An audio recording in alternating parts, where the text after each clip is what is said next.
Alright, thank you very much. Hello everybody, it's your good friend Plausible here, and I'm back in action with my latest review of Hitchcock, starring Anthony Perkins and Helen Mirren. Basically, this is supposed to be the retelling of how they made Psycho. So this is a movie about how to make a movie, or what it's like to make a movie in Hollywood back in the 1950s or 60s. You got Anthony Hopkins playing the director at the height of his career. He just finished North by Northwest, which I remember now came out around 1958 or 1959, so it's the late 50s, just before the 1960s, and he is ready to make his next project. It's so interesting. At this stage of the game, this is the time when the guy is on top. He can do whatever he wants.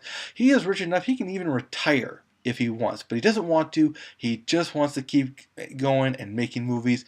This is his life. This is his passion. It's what he does. And you try to take it away from that, the guy goes stir crazy. And so that's what this movie starts off with. He's going stir crazy. He's trying to find his next inspiration, and he finds it in the movie Psycho. One thing that they did bring up, Helen Mirren plays his wife, Alma. She knows this one writer, I forget his name now, but the one writer has this one treatment, this one script that he wants Alfred Hitchcock to read over to possibly be the next movie he makes. He was the guy that wrote Strangers on a Train, from what I'm understanding. And I have to admit, we'll talk about the history in a second. I haven't studied deeply into the history yet, but that's not what this is about. This is about the movie itself. And the bottom line is that they never tell us what that movie was. And I really thought that might be a twist at the end of it, that they might tell us, hey, it was this movie all along, but it wasn't that way.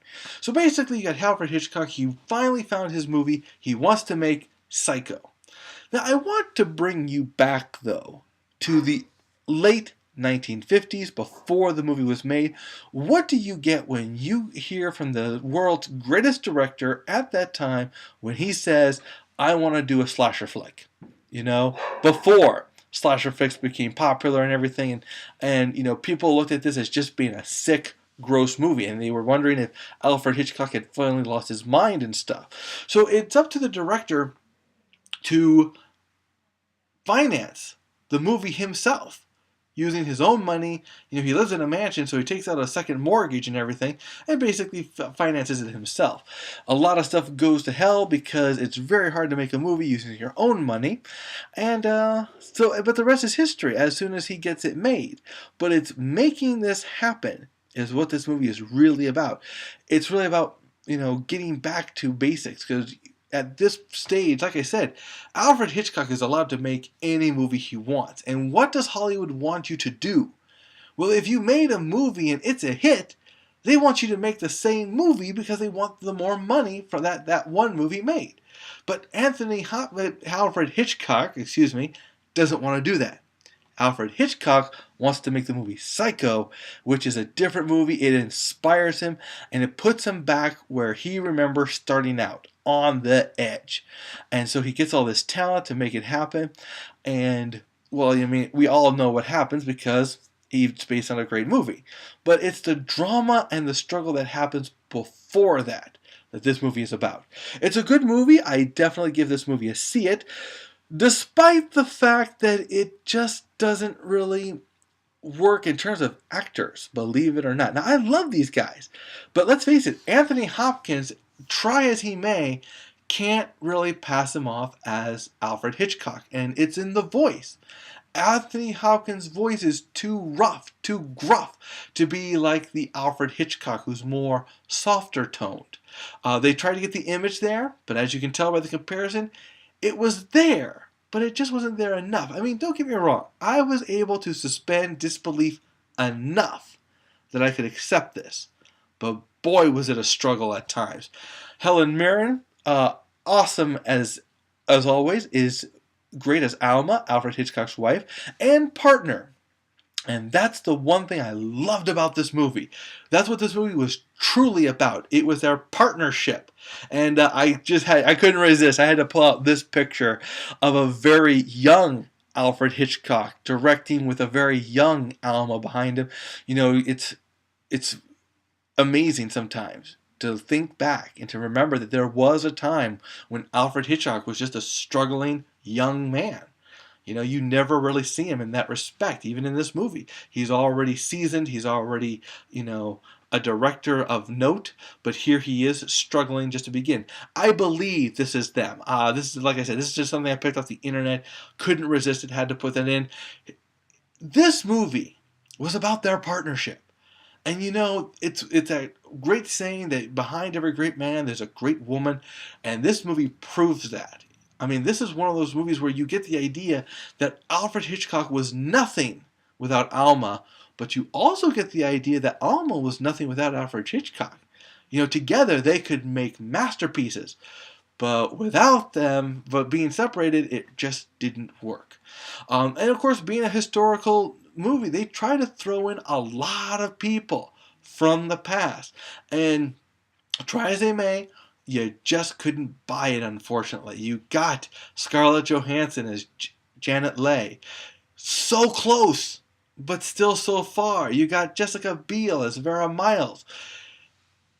So close, but still so far. And of course, James D'Arcy as Anthony Perkins. Not close at all. Luckily the guy only had a very brief stint in it. As you can tell, there's that distinctive Anthony Perkins in his youth. That look that he had. And it was his voice also.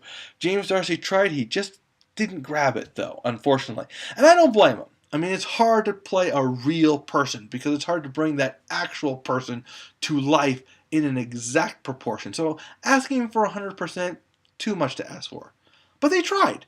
And like I said, in many cases it was close, but Scarlett Johansson, Jessica Biel, they're just so popular. You know them for who they are.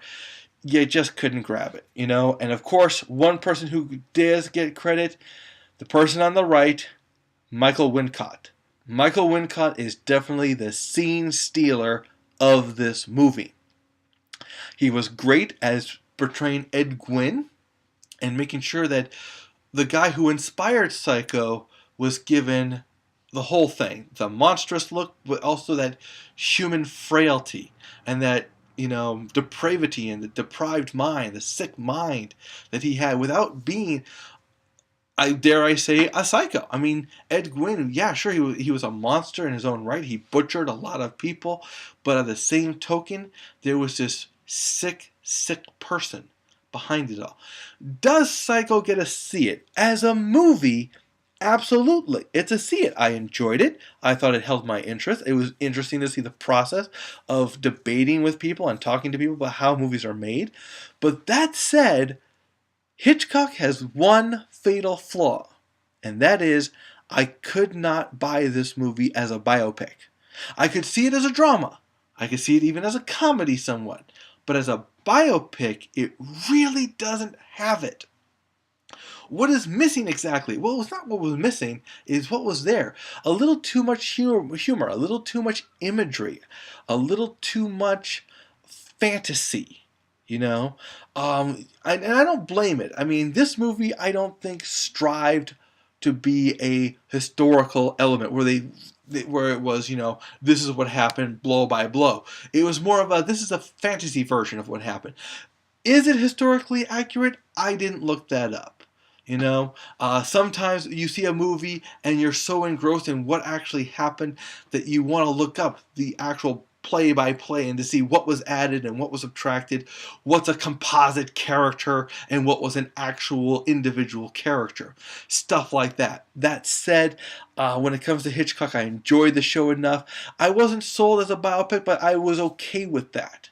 Because in the end, I accepted it for what it was, just a fun ride with great actors and great characters. So guys, that's it for me for now. There will be some more reviews coming up, and I hope you enjoyed yourselves. We'll see you at the theaters.